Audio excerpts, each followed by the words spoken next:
بسم الله الرحمن الرحيم. إن الحمد لله نحمده ونستعينه ونستغفره ونعوذ بالله من شرور أنفسنا ومن سيئات أعمالنا. من يهده الله فلا مضل له ومن يضلل فلا هادي له. وأشهد أن لا إله إلا الله وحده لا شريك له وأشهد أن محمدا عبده ورسوله. يا أيها الذين آمنوا اتقوا الله حق تقاته ولا تموتن إلا وأنتم مسلمون. يا أيها الناس اتقوا ربكم الذي خلقكم من نفس واحدة وخلق منها زوجها وبث منهما رجالا كثيرا ونساء واتقوا الله الذي تساءلون به والأرحام إن الله كان عليكم رقيبا. يا أيها الذين آمنوا اتقوا الله وقولوا قولا سديدا يصلح لكم أعمالكم ويغفر لكم ذنوبكم ومن يطع الله ورسوله فقد فاز فوزا عظيما. أما بعد فإن أصدق الحديث كتاب الله وخير الهدي هدي محمد صلى الله عليه وعلى آله وسلم وشر الأمور محدثاتها فإن كل محدثة بدعة وكل بدعة ضلالة وكل ضلالة في النار. أيها الناس قناتنا عزكم الله. الحمد لله. Allah Tabaraka wa Ta'ala memberi kesempatan kepada saya pribadi dan beberapa asatidzah wal ikhwah untuk bisa berangkat ke dua negara, ke Yaman, untuk menziarahi para masyayikh dan ke Madinah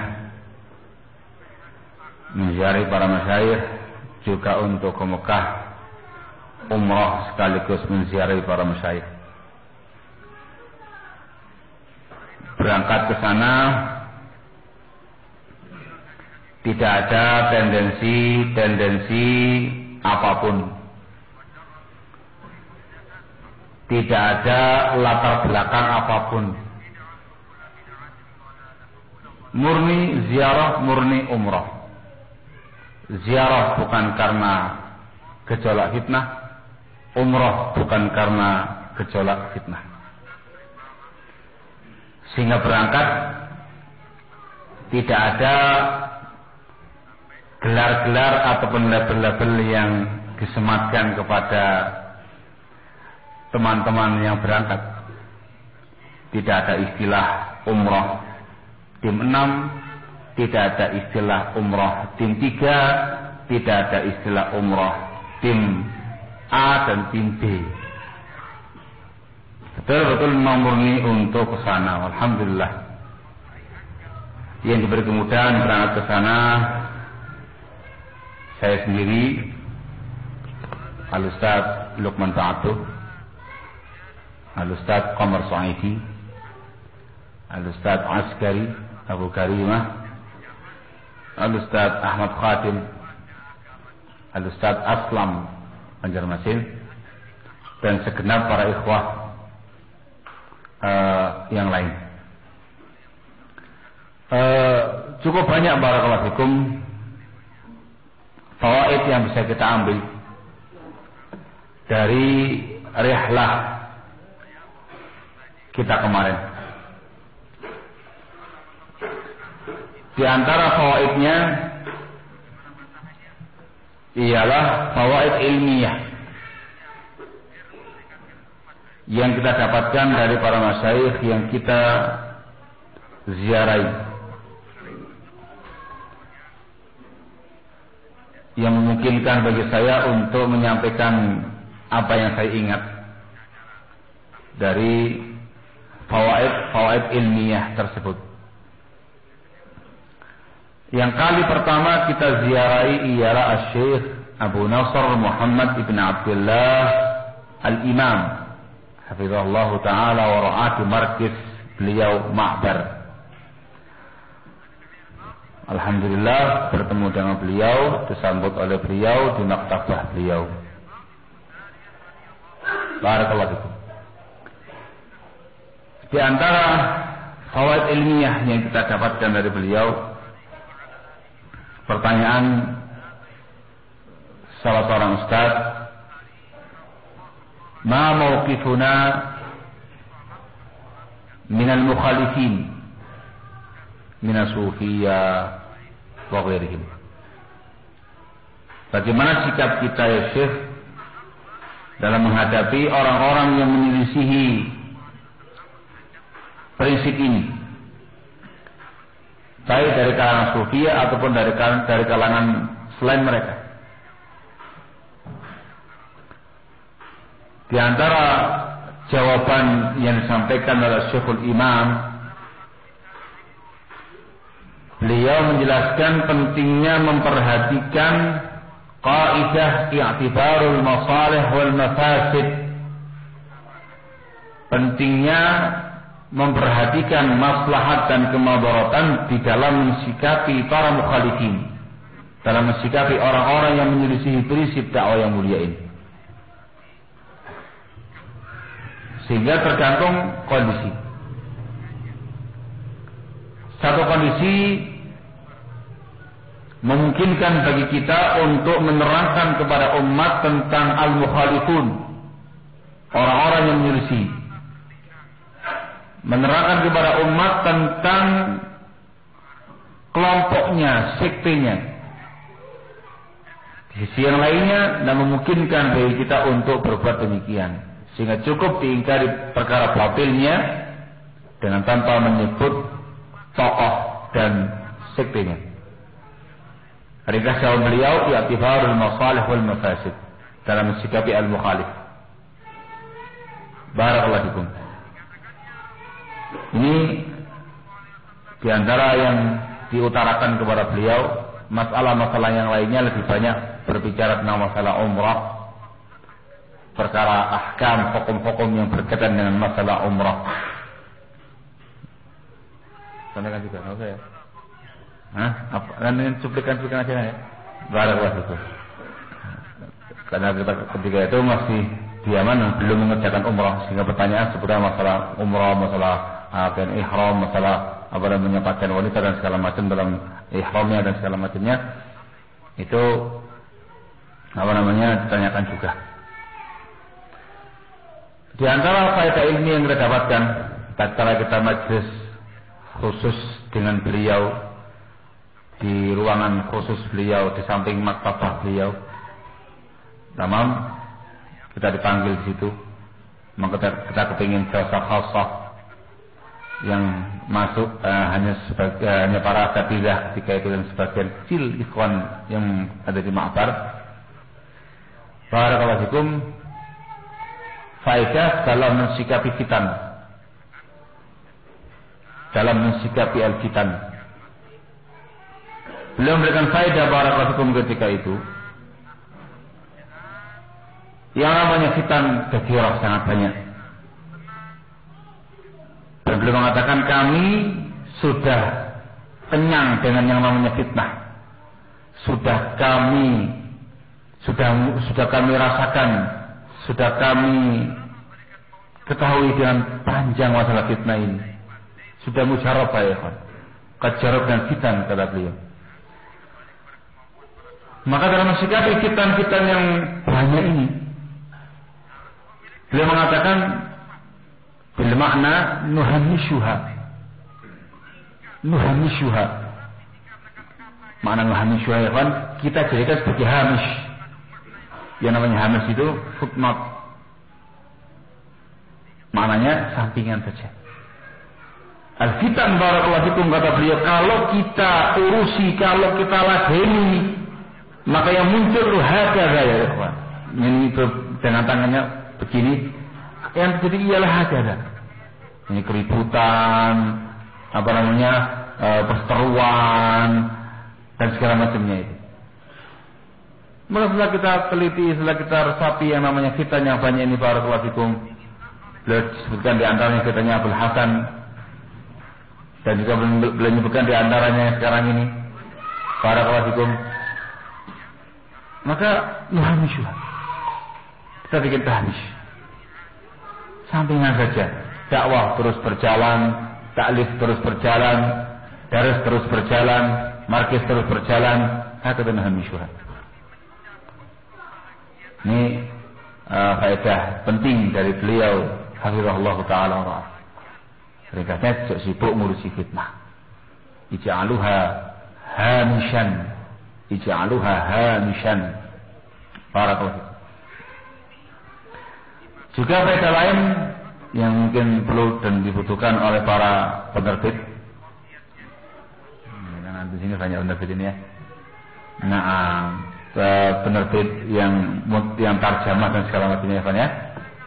Coba tanyakan ketika itu barakallahu fikum tentang masalah Syekh bagaimana menerjemahkan karya-karya para ulama ke dalam bahasa kami atau bahasa-bahasa yang lain dengan tanpa izin dari penulis.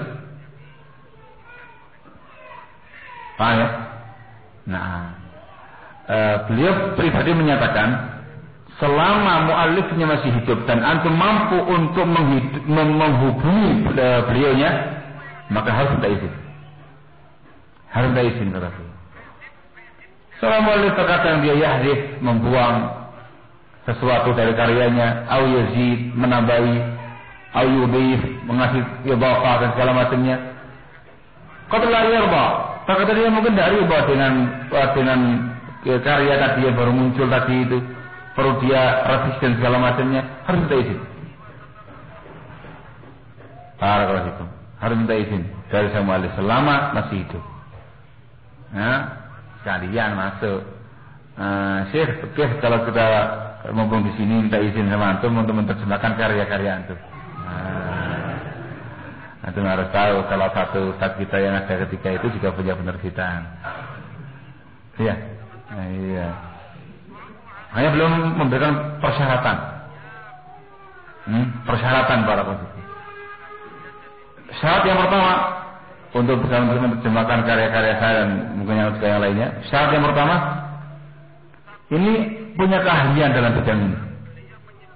Enggak sembarang orang menerjemahkan. Dia punya keahlian dalam bidang ini. Yang kedua, sahih i'tiqadnya, bagus akidahnya. Yang ketiga, dimurajaah oleh para asatidzah, para duat di sekitar. Masya Allah ya kan ya, luar biasa ya. Ini 3 perkara penting yang harus perhatikan terkait dengan buku-buku saya secara khusus kata beliau. Ini sudah dimanfaatkan oleh beliau ini ya kan ya. Barakallahu fikum. Ini tuh. Dari kita lah ya. Dari kita lah ya. Apa yang dimakan beliau ini? Dari ustaz kita yang ikut itu ada yang punya penerbitan. Nggak tahu atau? Loh, nggak ngerti. Dan yang punya yang sama kita berangkat kemarin itu ada satu ustaz yang punya penerbitan. Tadi kan bukan semua satu kan? Satu orang di antaranya punya penerbitan. Ayo, ya, sapa. Dari kita lah ya. Dari kita lah ya. Isinya harus jelas ini. Jadi nggak sembarangan. Barakallahu fikum. Ini faedah penting terkait dengan masalah ini. Tentu agak diperpanjang pembahasannya ketika itu dikarenakan susahnya kita menghubungi para masyayikh. Mengatakan ini selagi antum mampu izin. Barakallahu fikum. Nah ya kawan, ini yang panas juga bukan juga ya. Nggak apa ya. Baik, ini cuplikan untuk Syekhul Imam. Ini kalau jalsah khasah nggak direkam, jalsah ammah direkam. Adapun jalsah dengan Syekh Utsman As-Salimi dari Ma'bar langsung menuju ke Zamar. Ma'bar Zamar nggak terlalu jauh, sebentar aja ya. 10 menit atau 4 jam begitu ke Zamar, ke markisnya Syekh Utsman As-Salimi Az-Zamari. Barakallahu fikum. Di sana tausiah beliau apa namanya di depan kita terkait dengan masalah ilmu, masalah takwa, tentang masalah apa namanya dakwah sunnah, rahmanya dakwah sunnah, berkahnya dakwah sunnah, segala macam pentingnya termasuk kita itu sunnah. Ini cara umum ya kawan. Barakallahu. Kemudian kita minta jalsah khassah. Jalsah khassah. Nah, ini off the record. Nah, tidak boleh direkam sama beliau. Nah, sehingga rinciannya juga off the record. Nah, mungkin sampaikan kepada antum. Nah, tapi pembahasan jalsah khassah ketika itu terkait dengan masalah fitnah Yaman. Tamam, terkait dengan masalah fitnah Yaman. Ternyata beliau ini dikenal di kalangan sebagian masyayikh Yaman termasuk yang keras, syadid alaih. Paham ya? Syadid alaih.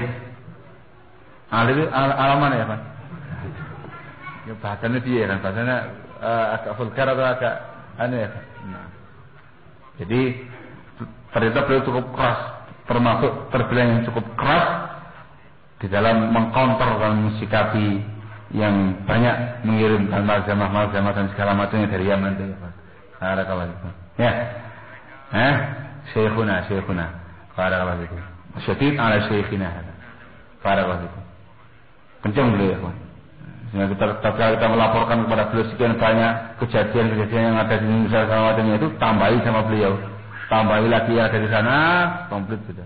Barakallahu fikum. La haula wala quwwata illa billah. Ini ikhtisar, rincian detailnya tidak mungkin sampaikan kepada yang ada. Kemudian kita mampir kepada Syekh Abdullah bin Utsman Az-Zamari di tengah-tengah kota Zamar, 5 menit dari markisnya Syekh Utsman. Di sana hanya tausiah dari beliau para hukum dan membincangkan tentang masalah-masalah dakwah di Indonesia ini.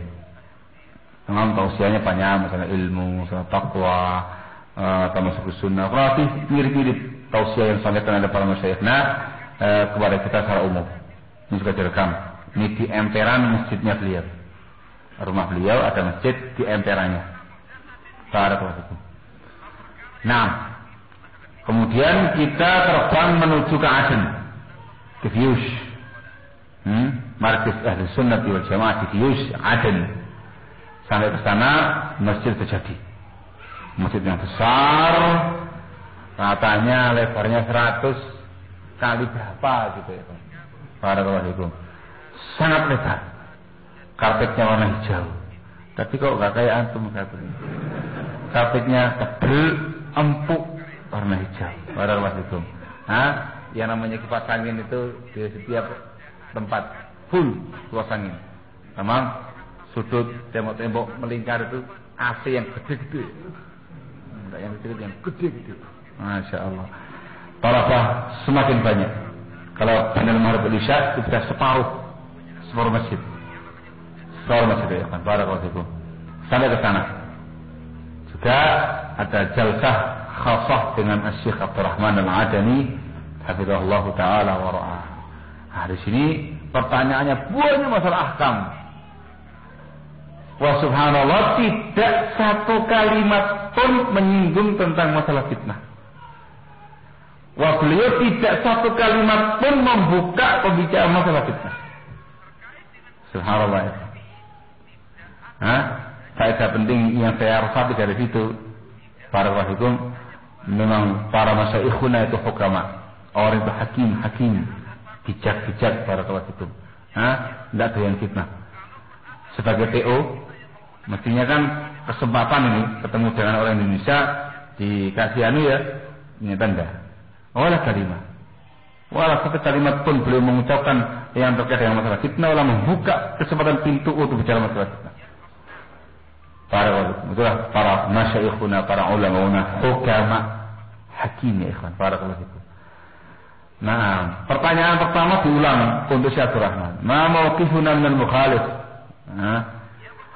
Yang tanya ini tak sekali. Barakallahu. Cuman ini mancing-mancing saya sekali. Dia mancing-mancing saya sekali. Saya menjawab secara umum. Mauqif kita kepada para mukhalifin, baik sufia dan segala macamnya dari kalangan sahabul ahwa'i wal bid'ah, at-tahdzir minhum. At-tahdzir minhum, memperingatkan umat dari mereka, menjauhi mereka, tidak masuk sama mereka. Ila akhirnya etikatnya harus sunnah yang ma'rufah di kalangan kita semua, ikhwan. Barakallahu fikum. Ditanya lagi tentang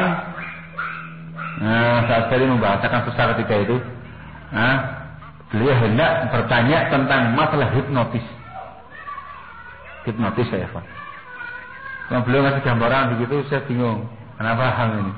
Anak kasih sama siapa namanya Syekh Al-Akh kepingin tanya tentang masalah tanwin. Tanwin apa hukumnya sih? Itu hipnotis di bahasa apa dengan tanwin ya, Pak? Bahasa paham? Tanwin al-maghnatisi taksir katanya. Nah, Syekh. Hipnotis ya, Pak. Diterangkan banyak lebar, ringkas jawaban beliau, hipnotis itu termasuk bagian dari sihir. Bagian dari sihir. Nah ya, seseorang kepingin dikorek-korek begitu, dikasih apa, tidur dia bicara, nah gitu ya, ini lagi ya, iya Pak, itu termasuk sihir. Ditambahi sama Ustaz Ahmad, tambahi sekalian, ya Syekh, kayak kan beliau kan khas gitu ya, Syekh di negara kami tuh, ada seseorang yang bisa narik mobil besar dengan mulutnya sih. Itu bahasanya Syekh Al-Khadir ya kan. Pada kelas itu. Kirian, ini mobil besar diikat dengan tali ya Syekh, tali itu digigit sama dia, ditarik. Tamshi, saya tamshi. Kata beliau. Tamshi. Sih. Terus katakan, ya sihir ya. Digoda kan. Ini saya ngerti digoda beliau ini. Salah, itu sihir ya. Sih benar loh sih. Di maknanya benar ini. Itu bisa disaksikan langsung oleh banyak pihak. Jalan. Ya akhi, sihir ya akhi. Sihir. Yukhayyalu ilaihi min sihrihim annaha tas'a, kata Syekh. Dihayalkan kepada mereka dari sihir ini, itu kayak hidup. Dikata tahu. Bukan dihayalkan lagi sih. Betul-betul nyata jalan. Masalah faidah kata sahabat. Jauh di jalannya, jauh itu jalan, diikuti sama banyak orang.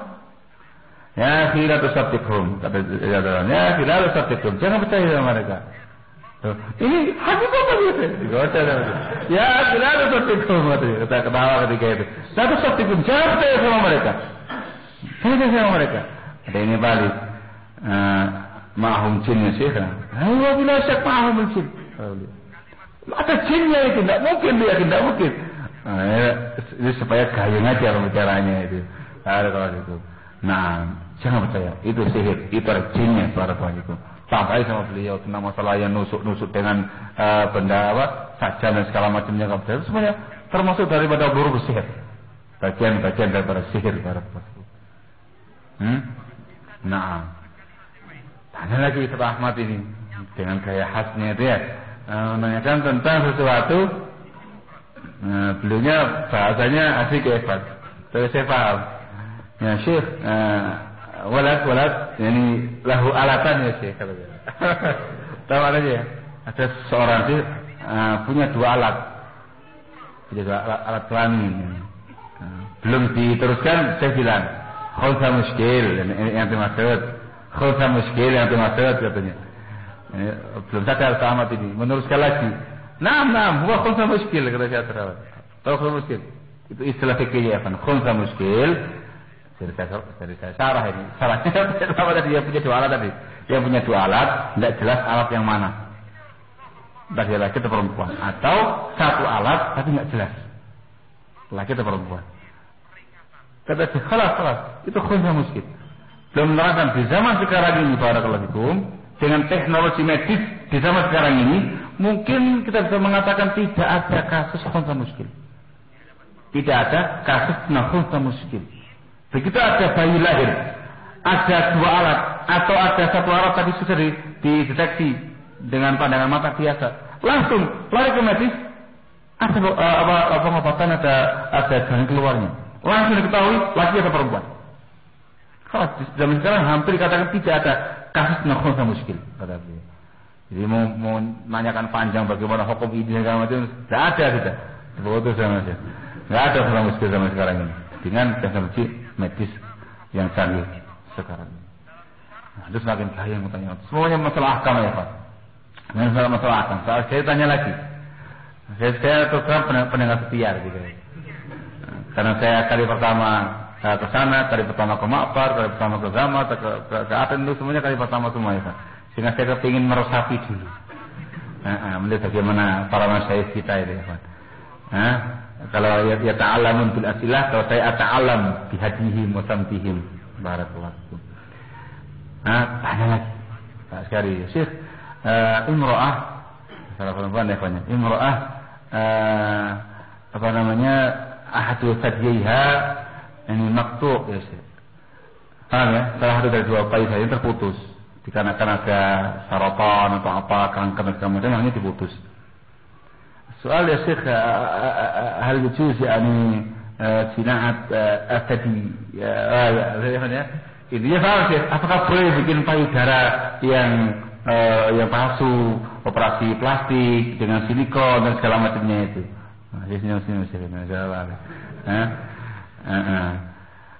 Jawaban beliau barakallahu fikum fil asal, beliau mengatakan ini kalau indal hajah ya juz. Nah, sangat dibutuhkan itu boleh. Tapi kata Syekh, tapi kalau menurut saya, kok kayaknya nggak butuh. Kok kayaknya nggak butuh. Ya mau meneruskan lagi. Itu di dalam kan? Di dalam kan itu? Di dalam kan? Ketutupan bajunya kan? Baju dalam, baju luar, hijab dan segala macam. Nggak ada yang tahu kan? Mana tidak ada taswih surah. Tidak ada yang namanya sesuatu yang bisa mencoreng fisiknya dia atau mukanya dia. Di dalam. Di dalam. Bukan untuk ditampilkan keluar. Kalau beliau. Artinya nggak ada hajah ya. Nah, sekali nampak. Ya Syekh, pikir ya Syekh. Ini lebih gadis. Ini lebih gadis ya Syekh. Kayak si aneh. Kalau misalkan dia dikhidbah sama seorang ikhwan. Dikhidbah sama seorang ikhwan. Bagaimana Syekh? Dia masih gadis katanya. Di akhir jawabannya beliau mengatakan, ya sesungguhnya sih nggak ada butuhnya ya. Sampaikan kepada ikhwan tadi, ini kondisinya. Yang mau, yang enggak. Jangan termasuk aib ya. Barakallahu fiik. Ringkasnya dari jawaban beliau tadi, ikhwan indal hajah yajuz. Itu juga jawaban Syekh Muhammad Bazmul ketika ziarah ke rumah beliau, tanyakan kembali sama Pak Askari kepada Syekh Bazmul dan tegas belum menyatakan itu yajuz indal hajah. Diperbolehkan ketika memang sangat dibutuhkan oleh perempuan tadi. Operasi plastik untuk payudara dia yang terkena kanker. Barakallahu fikum. Terus sejumlah asilah cukup panjang barakallahu fikum kepada Syekh Abdul Rahman. Di antara pertanyaan yang saya ingat, Syekh khutbatul Jum'ah bil Arabiyah atau bil Indonesia. Ini lugatina Syekh. Yang tanya Imam Sa'asyari, Imam Ustaz Ahmad. Saya coba pendengar dia. Enggak mau nanya sama sekali ya Pak. Saya hanya meresapi saja. Khutbah Jumat apakah dengan bahasa Arab atau dengan bahasa Indonesia? Bahasanya kami sih. Dia mengatakan alladhi yadhhar, pendapat yang lebih nampak dengan bahasa kaum, bilisanil kaum, dan tidak dipersyaratkan dengan bahasa Arab. Hadza huwa rajih kata beliau. Hadza huwa rajih kata beliau. Dikarenakan tujuannya itu untuk menyampaikan zikra kepada para jamaah yang ada, memahamkan mereka. Dan menunjukkan ada sebagian pihak memang yang berbuat demikian yang menggunakan bahasa Arab, ada sebagian pihak yang membacakan dengan teks Arab, selesai salat diringkas dengan bahasa Indonesia. Tapi yang rajih dengan bahasa kaum. Nanya saya beliau, Khafif, kalau khutbah bahasa apa? Iya bahasa Indonesia ya Syekh. Masih dengan bahasa Indonesia kan? Barakallahu itu. Ada khilaf, tapi yang rajih menggunakan bahasa kaum kita. Dikarenakan fungsinya tujuannya adalah untuk menyampaikan ilmu kepada mereka semua. Ini semua direkam. File-filenya semua yang menyimpan saat sekali. Barakallahu itu. Nah ya Pak. Ada ikhtisar. Ya. Barakallahu itu. semakin siang semakin gelisah gitu. Tatkala kita ziarah ke Madinah, kita bertemu dan memang ditunggu sama Syekh Muhammad bin Ghalib. Dan beliau yang membawa kita ke sana kemari, membawa ke Syekh Ubaid, membawa kita ke Syekh Bukhari. Itu bagaimana mobilnya beliau? Toyota Camry. Masya Allah. Sopir sendiri ya. Masya Allah. Zen ya? Hah? Zen ya. Masya Allah. Barakallahu fikum. Di majlis di rumahnya beliau banyak membicarakan masalah intern. Kalau beliau masalah intern dengan beliau sangat paham terkait dengan kondisi dakwah di Indonesia ini.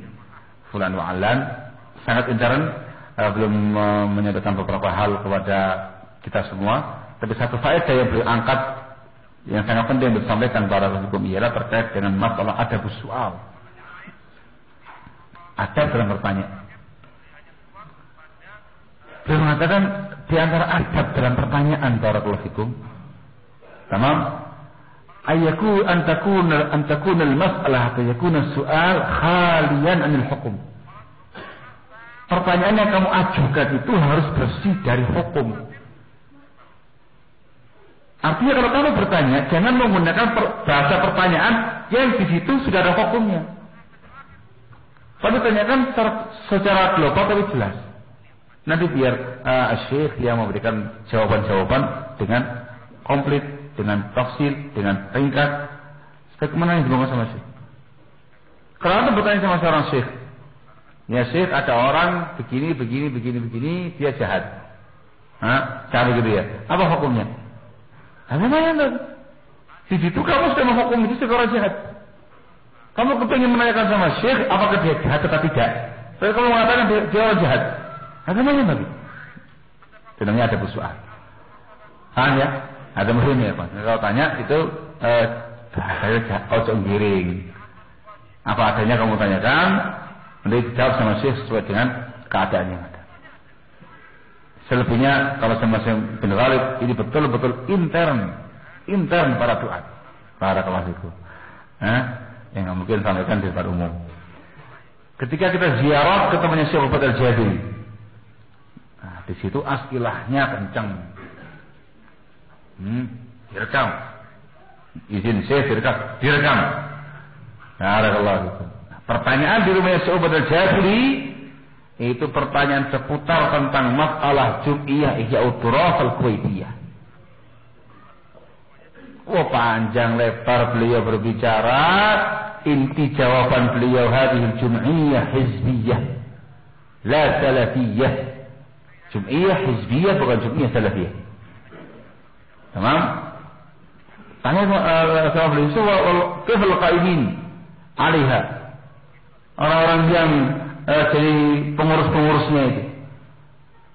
Tegas jawaban beliau, Pak. Ada yang mubtadi', ada yang bukan mubtadi'. Dirinci sama beliau kondisi mereka masing-masing. Teruskan lagi. Maksudnya bagaimana dengan orang yang mengambil bantuan dari mereka itu? Mengatakan begitu. Dijawab itu dengan sangat tegas jawabannya ya Pak. Ada yang mubtadi', ada yang dirinci lagi. Wah, ini kencang jawabannya beliau. Mantap nih ya Pak. Tambah panas sudah ini. Ditambahi lagi sama para ustaz ini. Yang tanya sekarang banyak. Ada Ustaz Askari, Ustaz Komar, Ustaz Lukman, semuanya tanya. Saya sebagai pihak yang mengamati. Karena tujuan saya kesana betul-betul bukan untuk itu. Saya ingin mengamati bagaimana para masyayikh. Barakallahu fikum. Aslilah dari mereka sudah cukup.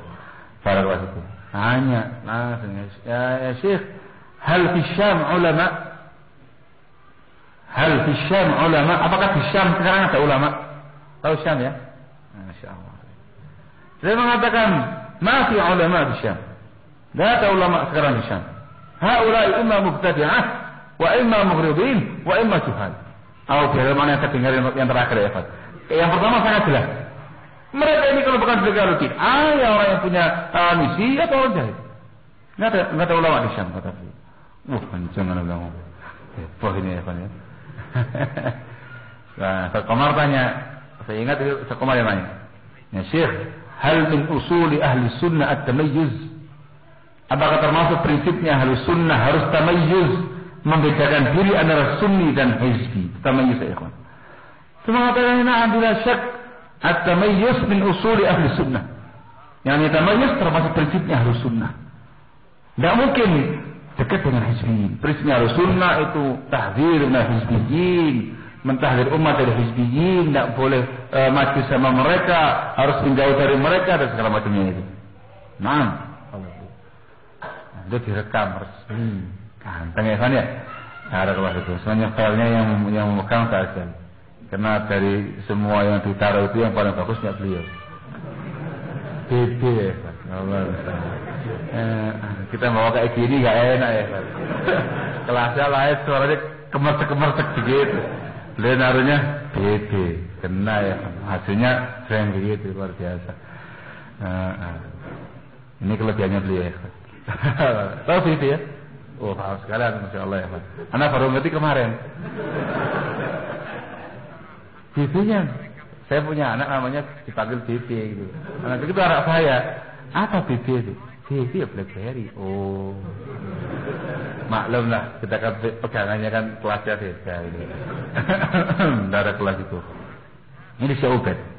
Maghrib sampai Isya. Saat Isya langsung menuju ke Syekh Al-Bukhari.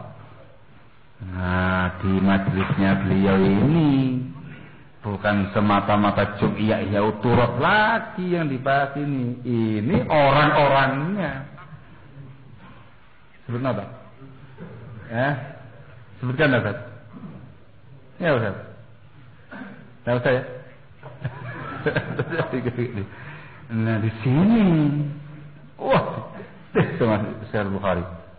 Terangkan bagaimana kiprah mereka di Madinah. Di Madinah. Ternyata mereka suruh fitnah di sana, memfitnah Syekh Al-Bukhari, memfitnah yang lain-lainnya. Oh, menurut ini. Sebutkan saya. Di situ yang dibicarakan Firanda. Ini sejak dulu ini. Oh, tambah marah tuh sama orang ini. Kalau dulu dikatakan khabith, kerja apa ila akhiri, kenceng lagi ya. Dan link-linknya dia Ali Musri. Dan yang lebih panjang lagi bukan dua orang ini. Syekhuhum. Siapa ya Pak? Tahu Ustaz? Kayaknya ini belum saatnya disebutkan. Syekhuhum. Barakallahu fikum. Sering di sini orang ini. Di Madinah tempat.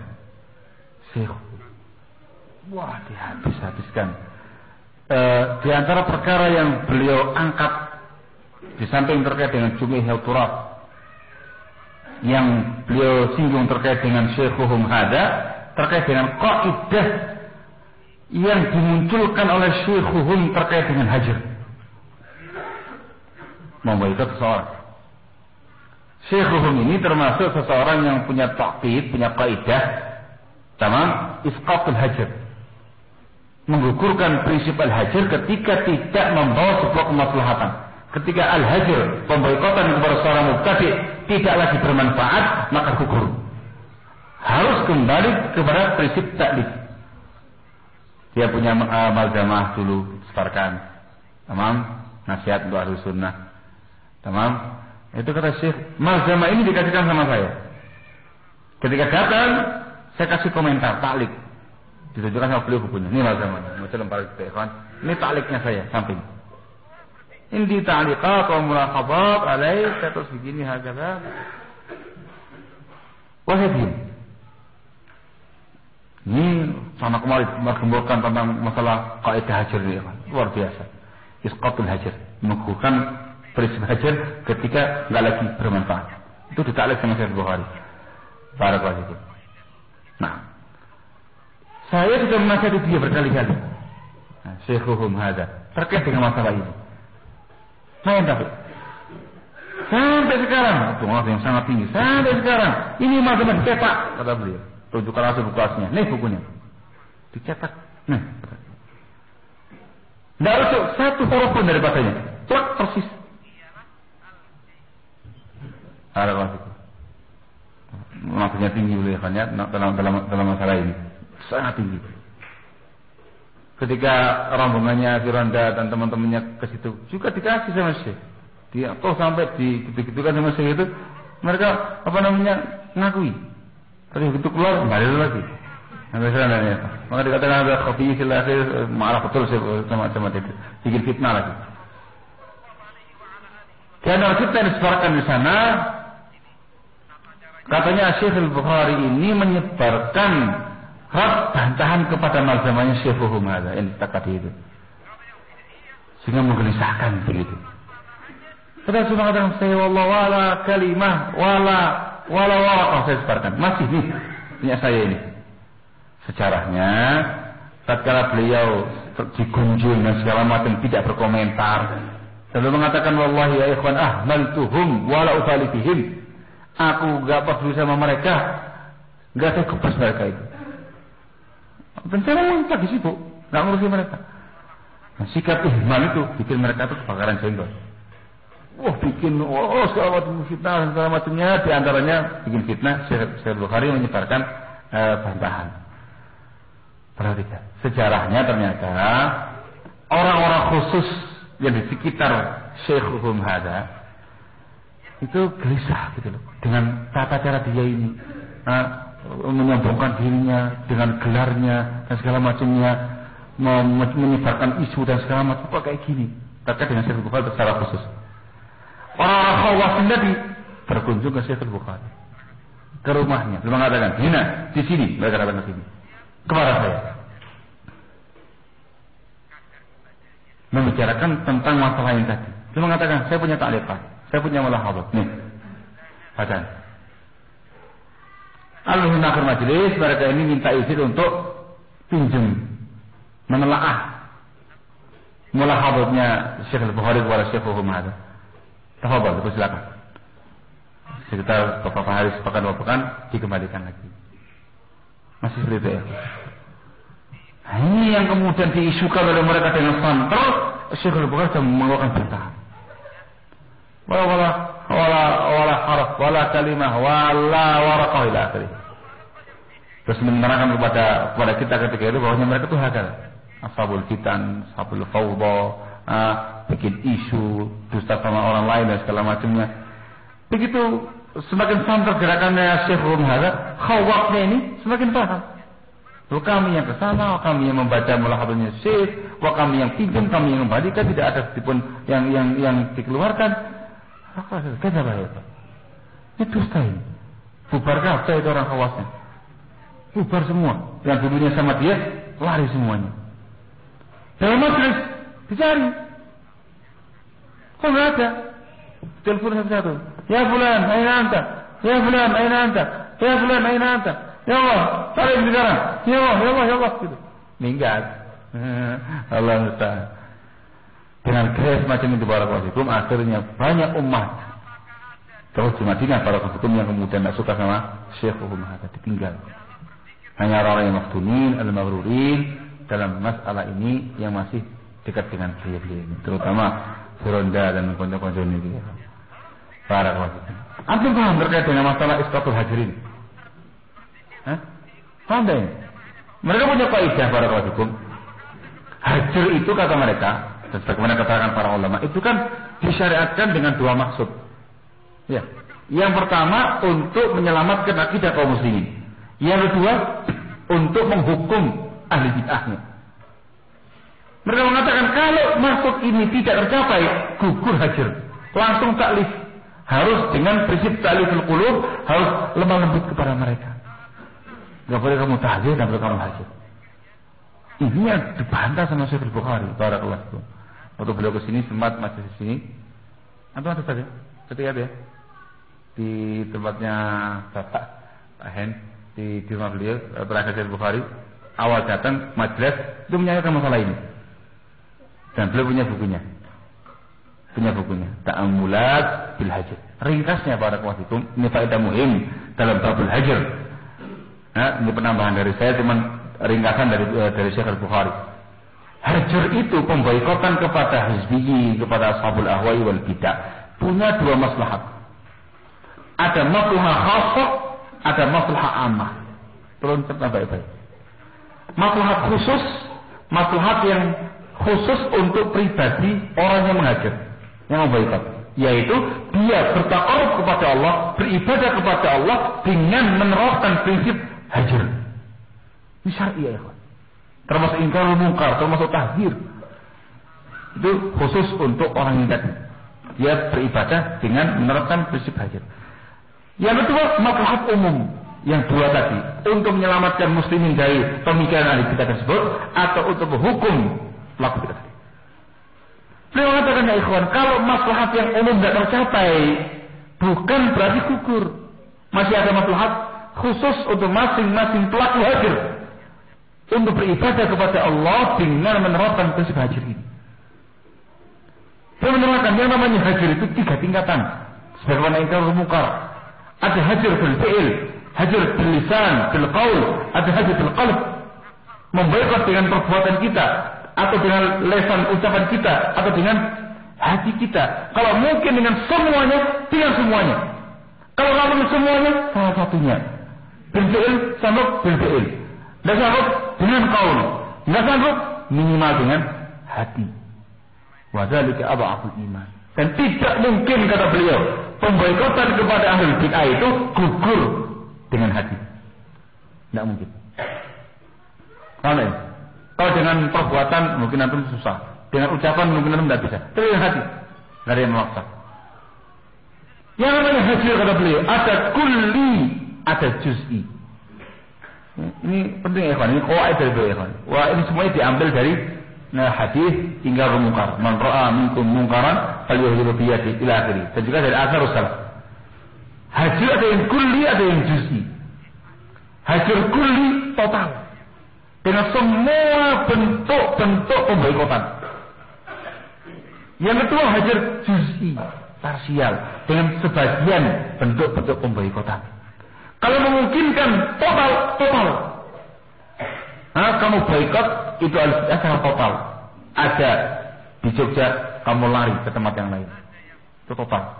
Sebagaimana perbuatan salafun saleh ketika menghajar mereka, pindah dari tempatmu. Aku tidak sudi tinggal satu daerah tempat kamu. Pergi. Itu total ya Pak. Ada paham ya? Atau juz'i secara parsial. Mungkin total. Tidak mungkin total, maka dengan cara juz'i parsial. Dan tidak mungkin gugur dengan cara juz'i. Terkait dengan macam-macam hajar itu banyak. Tidak cuma satu. Tidak bicara, hajar. Tidak salam kepada mereka, hajar. Dia salam, nggak dijawab, hajar. Tidak bermajlis dengan mereka, hajar. Tidak mendengarkan kasetnya mereka, hajar. Tidak mendengarkan muhadharah mereka, hajar. Tidak membaca buku-buku mereka, hajar.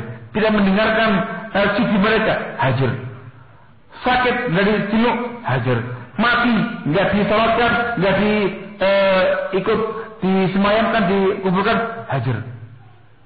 Macam-macam hajar itu ya Pak. Kalau memungkinkan semuanya, tidak kalau nggak mungkin sebagiannya. Dan tidak mungkin gugur kata beliau. Tidak mungkin bil fi'il, bil qaul. Tidak mungkin bil qaul, bil qalb. Maka minimalnya, kalau jadi minimalnya kata beliau, hajar juz'i bil qalb limaslahatin khassah.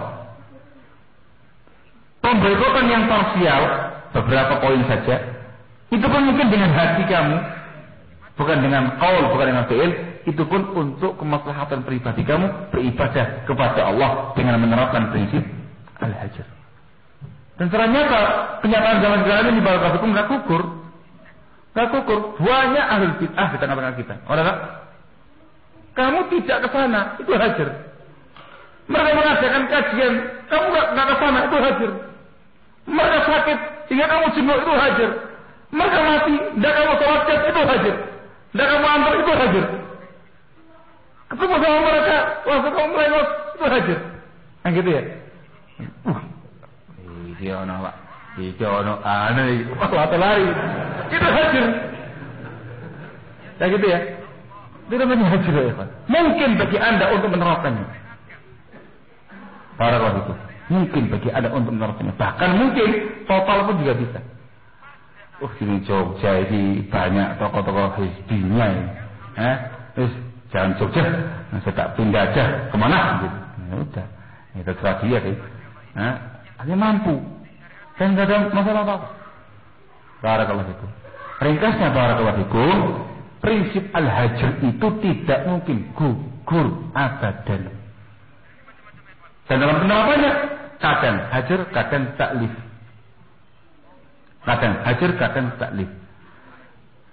Tahu salah ya? Ketika hajar kuli, ya sudah, total. Nggak mungkin kamu taklif. Tapi ketika hajar juz'i, nah, ya mungkin kamu hajar. Ya nggak mungkin kamu taklif di situ. Barakallahu fikum. Mungkin salah ya? Barakallahu fikum. Contoh, ini dari saya kan, contoh. Dan bisa membaca risalahnya Asy-Syaikh Rabi' bin Hadi Al-Hathu 'alal Mawaddati wal I'tilaf. Contoh, kamu masih sangat mungkin sekali tidak mujalasah dengan ashabul ahwa'i wal bidah. Namun kamu tidak mampu untuk nggak nyampaikan salam kepada dia. Mesti papasan terus. Ini soalnya sak desa iki. Atau tak komplek ini, ngene ya. Papasan, ya mau tidak mau harus nyapa, harus salam. Wah, aku kan banyak orang yang kayak gini. Dalam kondisi demikian, kamu tidak mungkin hajar. Dalam bab ini kamu taklif, salami dia. Assalamualaikum. Atau di salam, jawab salam dia. Waalaikumsalam. Karena nggak mungkin kamu hajar ini. Kondisi tidak memungkinkan ya, Pak. Paham ya? Tapi di sisi yang lain, kamu hajar dia. Dia mengadakan kajian, kamu ngapain kamu datang? Di rumah, ngopi, selesai. Niatnya memang tidak mau datang ke tempatnya beliau ini. Hajar. Yang ini hajar, yang ini taklif. Hakata ikhwan barakallahu fikum. Prinsip isqatul hajar ini baru muncul dan semarakkan oleh Syekhul Hadza. Diterapkan di mana-mana. Dikarenakan tidaklah punya prinsip tidak ada lagi manfaatnya hajar, akhirnya mereka ta'awun dakwah dengan semua pihak. Semua dirangkul, kecuali siapa? Kecuali antum. Ya apa ya? Lah ya kuwi. Kecuali antum Ahlussunnah Salafiyin. Gak gelem be antum. Mestinya kan enggak ada hajar kan ya? Sama kita oke, mereka juga oke, ya boleh kan gitu ya. Sama mereka semuanya oke, iya, sama kita enggak. Nah, mereka juga menerapkan hajar itu sendiri. Allah musta'an. Nah, kalau ya, Pak. Dikarenakan prinsip taklif yang hendak mereka terapkan itu berubah total penampilannya. Yang LC, yang MA, yang doktor itu berubah total penampilannya. Nah, kelas itu. Ini kalau ikhwan-ikhwan yang baru taklif, baru ngaji, ya maklumlah. Ini sudah kelasnya internasional ya, Pak. Nah, ya gitu ya. Masuk gak bisa menerapkan sunnah dalam masalah penampilan? Sebagian mereka sampai mengatakan menggunakan saud hada panjang seperti ini di masyarakat Indonesia tasyaddud, termasuk sikap ekstrim pelakunya mutasyadid. Ini bukan urufnya orang Indonesia. Hebat ya, Pak. Masya Allah. Terus bagaimana penampilan mereka ya, kan? Penampilan mereka itu ya, kan? Pakai sirwal, mereka anti muslim. Pakai sirwal, barakallahu fikum, atasnya baju koko. Pakai kupluk gini ya jarang-jarang lah. Biasa begitu, mana-mana. Ini ustadz besar ini, internasional ini doktor, yang ini MA, yang ini LC. Ya kebetulan kok yang dari sono gitu loh. Yang LY tidak ada. Cara kalau gitu. Seperti itu. Ketika mereka khutbah menggunakan jas, tadi itu lengkapi dengan jas, terus dengan songkok nasional. Kenapa yang taklif qulub? Takliful qulub katanya. Luar biasa. Sehingga mereka bisa datang ke semua pihak. Orang-orang yang turafiyin dirangkul, yang dari As-Safwa dirangkul, yang dari Haramain dirangkul, yang dari Darul Khair, ya Allah dirangkul. Semua dirangkul. Nah, ada hajar. Dah bukan lagi masanya hadir-hadiran. Dah ada lagi masanya tahzir-tahziran. Lebih lagi barakallahu fikum tatkala mereka mendudukkan takdinya antum itu di sana, tamam, didedes sama mereka. Hah? Gimana apa alasan kamu dulu mengatakan kami suruhin? Kononnya kok begitu, apa namanya yang santernya itu. Enggak kok. Ya sudah, saya cabut. Dicabut kalau tadi. Berarti selama ini kami bukan suruhin, kami bukan sisbihin. Mereka itu ngomong-ngomong sama antum. Tambah heboh lagi, dirangkuli semua sama mereka itu. Allahul musta'an wa la haula wa la quwwata illa billah. Nah, ini satu perkara yang sedang ramai di zaman sekarang ini terkait dengan masalah al-hajr. Antum harus pahami baik-baik kaidah penting yang disebutkan sama Syekh Al-Bukhari dan itu diambil dari nusus kitab sunnah dan athar salaf. Risalah beliau namanya Ta'ammulat fi Mas'alatil Hajr. Gila. Itu luar biasa, Masya Allah. Barakallahu. Gitu ya. Nah, jam berapa ya? Masya Allah. Nggak ada yang ngantuk ya, Pak? Allah Ustaz. Jadi macam-macam panas ya. Allah ya. Itu ditemani Syekh Al-Bukhari. Itu sampai malam, sampai jam 11 malam. Barakallahu itu. Kasihkan itu. Namanya pulang, ya gimana? Masaknya sudah habis di tempat penginapan itu sudah. Sementara nggak ada asaknya. Allah itu. Itu di tempatnya Syekh Al-Bukhari. Jadi yang paling kencing itu Prince Ubaid sama Syekh Al-Bukhari. Dan majas sama Syekh bin Ghalib ini betul-betul sangat benar. Dikala ya dibicarakan sama beliau. Sama lagi yang belum ya kan. Ketika datang ke Syekh Rafi bin Hadi. Masya Allah, itu setelah Mekah kita dikasih kesempatan untuk bertemu dengan Syekh Rafi bin Hadi Al-Madkhali hafizahullah ta'ala wa ra'ah wa syafat. Kita katakan alhamdulillah kondisi beliau sangat sehat. Bisa jamaah di masjid dekat rumahnya beliau. Nah, itu luar biasa kata para ikhwan. Saya baru pertama kali lihat beliau, pertama kali ketemu dengan beliau ketika itu. Saya menyaksikan, enak kayaknya Syekh ini sudah lama sekali. Ada yang bilang, ini sehat-sehatnya sih. Yang pernah kesana berkali-kali. Saya dulu kesini itu beliau di pembaringan. Kita nemui di kamarnya. Ini sehat sekali beliau ini. Bisa ke masjid, jamaah maghrib, jamaah isya di situ. Nemui kita di maktabahnya beliau. Jalan dari atas turun, nemui kita dari sofanya menuju ke rak buku ngambil kitab sendiri. Sehat ya. Tapi suaranya itu sudah mulai melemah. Sehingga kalau ada sofa yang untuk beliau khusus, ada meja kecil, ada mic panjang. Jadi kalau pas ada perkara yang kepingin sampaikan kepada banyak orang, itu sama pembantunya beliau langsung didekatkan gitu.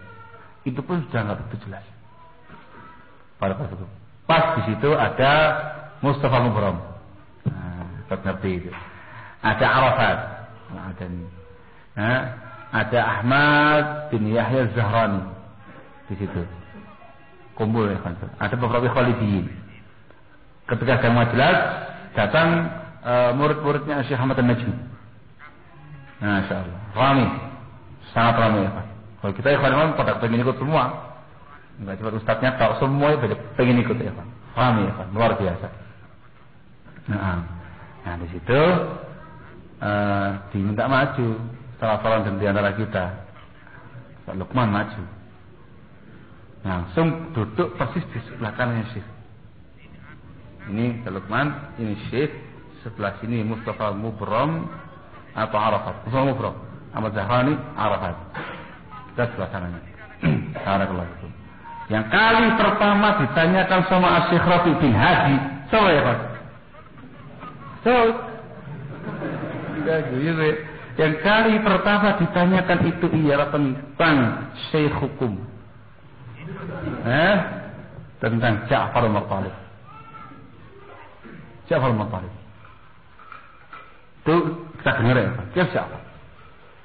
Oh, ada kesempatan Ustaz Lukman. Sampaikan khabar yang terakhir tentang dia ini. Lalu kemudian dia menghadiri acara harlah sufiyah di Indonesia. Itu jawabannya sudah enggak lengkap, kita dengarkan. Antum tanyakan langsung kepada beliau. Yang kita dengarkan, beliau langsung la haula wala quwata illa billah. Sambil tangannya ngibas begini. Ngomong apa bisa? Ngomong apa sih ini? Waduh sayang rek. Kalau banyak paham. Tapi langsung sebelah kanannya dan langsung sampingnya begitu. Barakallahu fikum. Nah, la haula wala quwata illa billah. Barakallahu fikum. Ini kata-kata apa ya, Pak? La haula wala quwata illa billah. Ambil mirip kayak istirja gitu ya, Pak. Allah ta'ala la haula wala quwata illa billah. Nah, dikarenakan banyak pihak sehingga perbincangannya ketika itu apa namanya nggak jelas. Dari pihak Yaman ini, Mubrah, Arafat dan segala macam itu lebih banyak bicara dia. Sehingga kita kalau mau ngomong itu susah nih, lewat mana masuknya. Sehingga Syekh kadang mendengarkan mereka yang mereka menceritakan tentang kondisi Yaman dan segala macamnya. Kemudian noleh, lihat kita semuanya banyak gitu, memberikan nasihat kepada kita. Nasihatnya 4 poin. Ringkas, langsung menyebutkan 4 sekaligus. Beliau mengatakan apa namanya al-ikhlas, lillah, taqwallah, talabul ilm, wal ukhuwah. Hadhihi ya ikhwan khulasat an-nasihah. Barakallahu.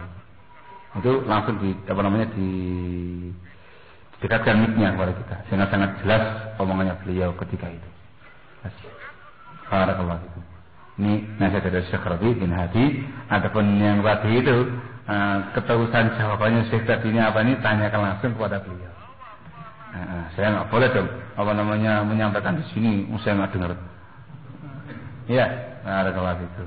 Nah, mereka selebihnya setelah selesai sholat, selebihnya ketika itu Syekh masuk ke dalam, murid-muridnya Syekh Ahmad Najmi ada ngobrol-ngobrol sama kita, sama Arafat dan segala macamnya itu. Barakallahu fikum. Nah, sampai Isya sholat. Mustafa Mumprom bicara ketika itu tentang mensyarah sebuah hadis, inna sa'id laman junibal fitan, inna sa'id laman junibal fitan ila akhir hadis. Dia bicara ketika itu kalau muridnya Syekh Ahmad Najmi menceritakan tentang Syekh Ahmad Najmi, bagaimana kepribadian beliau dan segala macamnya kepada kita. Sampai Isya kemudian sholat jamaah di masjid, ikhwan-ikhwan semuanya pada pulang. Tamam. Ustaz Lukman masuk ke mobilnya Syekh. Maunya beliau mau ngasih hadiah untuk Syekh, masuk ke bawah. Waduh, ini dia ke bawah itu. Nah ingat begitu sampai telepon beliau. Ente kesini semua, ada apa kok? Saya Nah, yang namanya pada pulang, yang masuk ke situ cuman berlima. Ustaz Lukman, Ustaz Askari, Ustaz Komar, Ustaz Khadim, saya sendiri. Barakallahu. Sampai jam 12 malam. Masya Allah. Ya bincang-bincang dengan Mustafa Mubrah, dengan Arafat dan segala macamnya panjang. Kalau sama mereka ini kencang. Yang dari Adani ini kencang semuanya kan. Mustafa Mubrah al-Adani, Arafat al-Adani, semuanya Adani semua ya kan. Kencang dibicarakan orang-orang yang mereka kenal selama di sana. Yang Libi dan segala macamnya, yang teman-temannya satu FBJ ini. Kalau itu kencang. Yang di Indonesia pun juga ditanyakan sama mereka. Yang Sampung lah, yang apalah, semua ditanyakan semua ya sama dia. Itu dari Vietnam beliau-beliau ini ya. Allah musta'an, la haula wala quwata illa billah. Ini ikhtisar.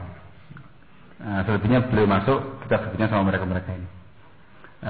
Makan malam baru kemudian kita pulang sampai di hotel jam 12:30 malam. Masya Allah. Nah gitu ya. Jadi untuk di Masjid Syekh Rabi ini ada kalimat-kalimat yang diketahui satu depan saja. Anak ketika itu merasa tidak enak untuk menanyakan langsung kepada beliau. Dan sekarang pun saya juga nak tanya sama beliau bagaimana jawaban rinciannya tadi bagaimana ya Pak. Antum masih tanya sama beliau ya. Allah ya itu. Ataupun dengan Syekh Muhammad bin Zumul di rumahnya Ini lebih guyonnya lebih banyak, masya Allah. Saya sunnah, masa begitu tuh tempatnya beliau yang kali pertama beliau tanyakan itu Gunung Merapi ini. Subhanallah, Gunung Merapi ini. Hai Ran, kaifal burkan, ada beliau. Ya disarah sama beliau sudah. Disarah semua yang ada bilang la haula wala quwwata illa billah. Sampai diterangkan tempat beliau di atas kemarin itu. Siapa yang di sana? Apa itu? Yang di atas sana itu yang di desa mana katanya itu. Terangkan itu sudah habis ya Syekh. La haula wala quwwata. Dia ada lagi di sini beliau mengatakan sabaqaka biha ukasyah. Sudah didahului sama yang lain. Kita tahu ini mungkin ke arah Eropa ini. Nah, ini beliau terus terang. Waktu saya ke Siti ke Indonesia terus takut ya Pak. Dalam keadaan takut karena kan informasi masalah Merapi ini. Alhamdulillah nggak malas cek kemarin. Ini sekarang itu ceritakan kayak gini kita apa boleh nggak fadil lagi untuk kesini ya Pak. Allah tanyakan nomor salam. Kif mahat yang diadakan daurah itu. Habis apa ndak kemarin kena burkan ini kata. Oh ndak sih masih bagus alhamdulillah tuhin. Masya Allah. Kemudian as'ilah.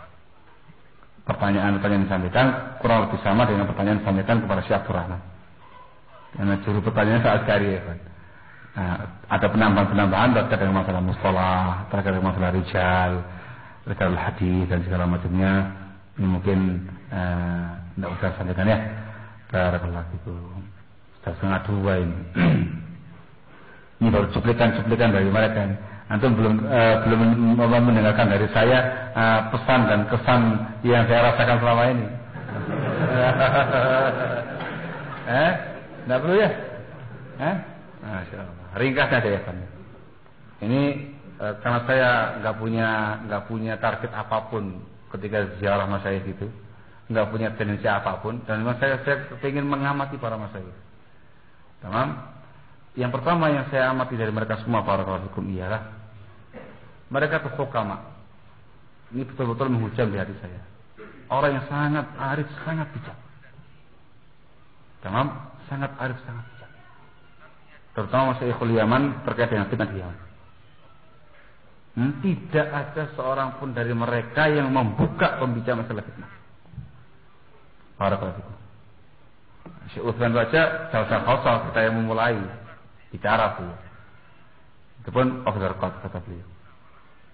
Nah, dari mulai Syekhul Imam, kemudian Syekh Utsman, Syekh Abdullah bin Utsman, Syekh Saumali, Jamil Khair, kemudian Syekh Abdul Rahman sendiri. Mayatakallah, tidak membukakan. Walau tidak ngasih faedah kepada kita masalah fitnah. Kecuali kaidah indah tadi itu. Sehingga mengatakan apa namanya nuhamishuha. Syekh Al-Bukhari mengatakan ahmal tuha. Kemudian jangan digubris sudah, tinggalkan itu. Si pengusi dakwah lebih baik. Ya. Barakallahu hukama. Sangat hakim ya. Barakallahu. Betul-betul menginginkan tulabul ilm itu masyghul bil ilm, sibuk dengan ilmu bukan dengan masalah ini. Luar biasa. Kemudian mereka tuh luar biasa dalam perkara penyampaian ilmu. Majlis satu malam di Ma'bar Bainal Maghrib wal Isya dengan Syekhul Imam luar biasa. Uslub cara pengajaran ilmunya, faedah ilmu yang beliau keluarkan menunjukkan betul-betul dalamnya ilmu beliau. Nah, kalau saya nggak pernah ketemu Syekh Mukbil, jadi susah saya menggambarkan dengan Syekh Mukbil ini. Mungkin kalau antum ke sana bisa menggambarkan dan membandingkannya dengan Syekh Mukbil. Tapi kalau beliau saya merasakan dengan perasaan hati saya kurang lebih itu hidup tidak membosankan. Maghrib Isya membaca Sahih Bukhari, Sahih Muslim. Saya karena tamu nggak mungkin bawa daftar, nggak mungkin bawa pulpen. Saya duduk di samping Abbas Juna, Abu Ammar pada waktu itu. Saya cari dia mana ada, ketemu sama dia. Dari mulai awal darah sampai terakhir itu tidak mungkin kamu lewatkan kata-katanya Syekh.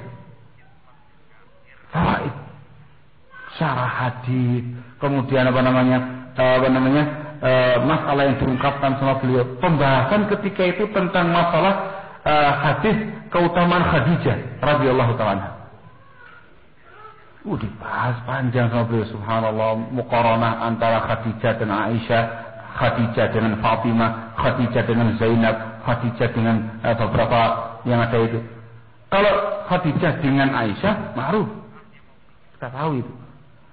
Tapi beliau teruskan. Khadijah dengan Zainab, Khadijah dengan Fatimah, Khadijah dengan Asia, dengan Maryam dan segala macamnya. Panjang. Itu melongo saya. Mungkin saya jangan dikira banyak ilmunya ya. Tapi selama saya 4 tahun di Yaman, kok seakan-akan baru kali itu mendengarkan faedah ilmunya tadi. 4 tahun di Yaman saya ngerti Khadijah dan Aisyah saja. Muqaranah bainahuma. Itu pun yang sering disampaikan pada kita, Khadijah lebih afdal di awal Islam, Aisyah di akhir-akhir Islam. Wah subhanallah, sama Syekhul Islam bukan itu yang beliau tarjih. Jumhur ulama mengatakan, bahkan bisa dikatakan hampir ijma, Khadijah afdal. Mutlak. Wah, ini semalam cara gini, nah, kalau 4 tahun saya di sini, gitu ya. Nah ini mungkin ceritanya itu ya, kalau itu, jadi nggak kayak gini saya mungkin ya. Kemudian diteruskan, Khadijah dengan Zainab, Khadijah dengan Fatimah, dengan putrinya sendiri. Wah itu dari argumentasi dan segala macamnya. Itu anak nggak apa-apa loh, ya didengarkan baik-baik, padahal ya menghafal lah. Ya, mudah-mudahan nempel agak lama gitu ya. Padahal itu. Itu kalau ada bawa daftar, kamu tulis semua itu. Wah Muqaranah fawaid itu susah, wah luar biasa. Wah beliau kalau ngomong nggak cepat, set ya, enak gitu. Set diselingi dengan sering mengucapkan istighfar. Astagfirullahaladzim, astagfirullahaladzim. Ngomong lagi. Sini lagi. La ilaha illallah, la ilaha illallah. Hajar. Hidup itu murid. Murid apa namanya, kajiannya itu ya. Tidak membosankan. Isya datang, itu kita masih perasaan kok baru semenit gitu loh. Kok sudah Isya? Subhanallah. Ini betul-betul yang saya resapi ini dari Syekhul Imam, luar biasa. Itu baru hadisnya, belum rijal. Rawi-rawinya itu. Subhanallah, tambah melongo lagi. Tambah melongo lagi. Disebutkan qala Imam Muslim rahimahullahu taala qala haddatsana Abu Quraib. Had. Itu yang jawab pertanyaan siapa namanya Had. Itu bukan para mustafidin yang sudah lama, anak-anak kecil. Anak kecil yang masih umur 7 tahun di depan itu. Had. Semuanya teriak, Muhammad bin Ala al-Hamadani. Begitu. Saya tidak begitu. Jawab ya kuat. Itu rasanya kayak gini. Anak kecilnya kayak gini, nah apa yang selain mereka ini? Nah, kita di sini ribut ngurusi tarbiyatul aulad. Allah Ta'ala. Dan beliau semata-mata disebut nama, disebutkan tarjamahnya. Ini yang susah dihafalkan ya. Disebutkan akwal ulama tentang masing-masing rawi tadi. Qala Imam Fulan, dia adalah kada. Dia adalah kada dan segala macamnya. Perkara tarjamah biografi seorang rawi yang indah-indah dari beliaunya ini. Masya Allah. Ini satu perkara yang tidak pernah saya dapatkan selama 4 tahun saya di sana. Saya bisa mengatakan betul dikarenakan beda ma'had kemarin. Oh ya, beda ma'had kemarin. Selama 4 tahun tidak pernah saya seperti ini. Kalau sudah penyebutan nama dan segala macam itu sudah biasa. Tapi kalau akwal ulama dan segala macamnya itu, kemudian paraif at-tarjamah yang unik-unik dari biografi seorang rawi, sampaikan sama beliau. Wah, itu yang susah nyarinya ya Pak. Harus bongkar buku rijal dulu baru dapat itu. Itu matang dikasihkan sama antum. Tinggal kamu tulis tok. Masya Allah. Itu maghrib sampai isya. Anak ngomong sama teman-teman di Indonesia di Makfar ketika kita kumpul malam hari. Anak ngomong sama mereka, kan Ustaz Lukman ngasih nasihat, anak dinilai ujian ngasih nasihat. Anak nggak tanya-tanya. Saya hanya mau menyampaikan pesan dan kesan saya kepada mereka. Terkait dengan uslubnya Syekhul Imam dalam mengajar. Luar biasa ya. Saya katakan ini maghrib sampai isya. Duhai kiranya, saya mengatakan kepada mereka ya Pak. Duhai kiranya 4 tahun yang dulu itu saya di Makfar. Duhai kiranya. Wah mungkin lain urusannya insya Allah ya kan. Ya berhubung 4 tahunnya di sana ya gimana lagi. Alladzi filah Allah musta'an. Hakata luar biasa. Kemudian kalau masalah kibar ma'ruf. Tentang masalah apa namanya kadar keilmuannya. Kalau si Ubaid terkait dengan jawabannya sebagaimana biasa, klasifikasi yang bagus. Satu hal yang saya cermati dari Syekh Muhammad Bazmul pada kelas itu, ketika ditanya, ketika asilah ya, yang tadinya beliau di sana mendekat di samping saya, ini beliau di pojokan, ini saya Askari, ini saya Lukman, sama Fatih. Apa ya Pak? Tanya. Itu beliau diam. Kita kira beliau ini nggak perhatian. Kisah. Istamir.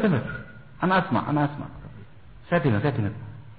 Jadi ketika Ustaz Askari tanya, Ustaz Lukman tanya, Ustaz Komar tanya, segala macamnya itu satu-satu pertanyaan didengar sama beliau.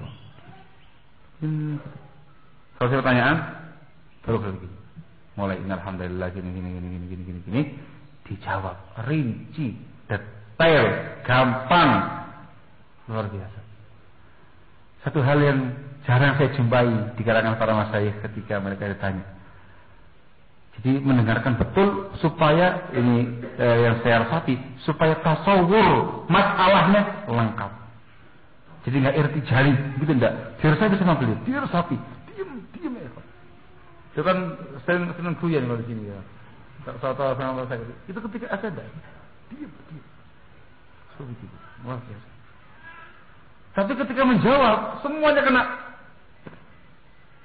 Apalagi ketika saya masalah hipnotis tadi itu. Oh, beliau cerita panjang lebar akhirnya, nggak mungkin diajak guyon sama Ustaz Ahmad. Itu terangkan detail tentang masalah hipnotis. Nggak mungkin saya alihkan waktu karena nggak mungkin dihafal. Inti jawabannya tidak boleh, itu sihir. Nah kalau dengarkan rekaman yang antum transkrip luar biasa ya. Itu dari Syekh Muhammad tadi. Nah, wah, jam 2 nih, tambah gelisah. Nampaknya segini dulu aja lah. Banyak ya pesan yang saya dapatkan dari rihlah kemarin, terutama dari para masyayikh. Sangat hikmah mereka, uslub mereka dalam dakwah, uslub mereka dalam taklim, dalam dirasah, uslub mereka dalam menjawab pertanyaan dan segala macamnya. Oh iya, yang terpenting itu ya kan akhlaknya mereka luar biasa, sangat mulia, memuliakan tamunya, tarhib dengan ikhwan-ikhwan yang ada dari mulai Syekhul Iwan, semua masyayikh luar biasa. Kita kesana tuh jadi gede rasa ya kan. Dimuliakan sama Syekh. Masya Allah gitu ya Pak. Dan tenang kita di sana ya Pak. Jadi nggak takut tuh enggak, tenang gitu. Dikarenakan sambutan yang hangat dari para masyayikh dan segala macam. Dan juga Bapak mengingat ya Ikhwan ya, penting untuk antum bisa ya Ikhwan, hubungan yang sangat harmonis dengan masyayikh. Satu sama lain saling memberikan salam. Kesampaian Syekh kita mau ke sana. Iya, sampaikan salam saya kepada beliau. Gitu. Pada waktu itu. Ketika kita mau bilang Syekh kita mau ke Melaka, sebutkan semua masyayikh. Iya, sampaikan salam saya dari kita semua untuk Syekh Rabi, Syekh kada. Masya Allah. Enak, harmonis banget. Hubungannya erat sekali. Saling memberikan salam, saling menghormati, saling menunjuk tinggi, saling memuliakan, luar biasa. Jadi ayam asrap itu di hati ya, enak karena ya ini luar biasa ini. Yang harus betul-betul dicermati baik-baik oleh para pengampu dakwah. Wallahu a'lam bishawab. Allahumma hitung. Mudah-mudahan apa yang sampaikan ini bermanfaat untuk saya pribadi dan antum semua, dan mudah-mudahan dipahami dan mudah-mudahan tidak disalahpahami. Wallahu a'lam bishawab. Subhanaka wa bihamdik asyhadu an la ilaha illa anta astaghfiruka wa atubu ilaik. Tafadhalu hafizahullah.